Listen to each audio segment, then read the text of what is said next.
യാതൊരു തരത്തിലും വിവേകത്തോടും ബുദ്ധിയോടും കൂടിയുള്ള പ്രതികരണങ്ങളല്ല ഓരോ വിഷയത്തിലും കഴിഞ്ഞ കുറെ കാലമായി CPM-ന്റെ സംസ്ഥാന സെക്രട്ടറി നടത്തിക്കൊണ്ടിരിക്കുന്നത്. അതിന്റെ ഏറ്റവും ഒടുവിൽ തന്നെ മാധ്യമപ്രവർത്തകരോട് പറയാണ്, നിങ്ങൾ തലവാചകം അന്വേഷിച്ച് നടക്കുകയാണ്, അതുകൊണ്ട് തലവാചകത്തിന് വേണ്ടി ഞങ്ങളുടെ പാർട്ടിയിലുള്ള ആളുകളുടെ നേരെ നടപടിയൊന്നും എടുക്കാൻ ഉദ്ദേശിക്കുന്നില്ല. ചോദ്യം മറ്റൊന്നുമല്ല, നിരന്തരമായി ചോദിച്ചുകൊണ്ടിരിക്കുന്നതാണ്. അതായത് ഇപ്പോൾ 2 മാസത്തോളം കസ്റ്റഡിയിലായിരിക്കുന്ന ദേവസ്വം ബോർഡിന്റെ മുൻ പ്രസിഡന്റ് പത്മകുമാർ ഇപ്പോഴും പാർട്ടിയുടെ ജില്ലാ കമ്മിറ്റിയിൽ അംഗമാണ്. അതുപോലെ ഒരു മുൻനിര പ്രവർത്തകനാണ് മറ്റൊരു ദേവസ്വം ബോർഡ് പ്രസിഡന്റ് അഴികൾക്കുള്ളിൽ കിടക്കുന്ന വാസു. തെളിഞ്ഞാന്ന് കസ്റ്റഡിയിലായിരിക്കുന്ന വിജയകുമാർ മാർക്സിസ്റ്റ് കമ്മ്യൂണിസ്റ്റ് പാർട്ടിയുടെ അദ്ദേഹം ഏരിയ കമ്മിറ്റിയിലെ വളരെ സജീവമായ ഒരു അംഗമാണ്. അദ്ദേഹം മുൻപൊരു സർക്കാർ ഉദ്യോഗസ്ഥനായിരുന്നു.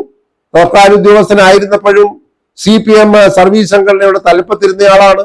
ഇപ്പോൾ അദ്ദേഹം പെൻഷൻ പറ്റിയതിനു ശേഷം സജീവമായി രാഷ്ട്രീയ പ്രവർത്തനത്തിൽ പ്രവർത്തിച്ചതിന്റെ ഫലമായി പ്രത്യുപകാരമായി കിട്ടിയതാണ് ദേവസ്വം ബോർഡ് അംഗത്വം.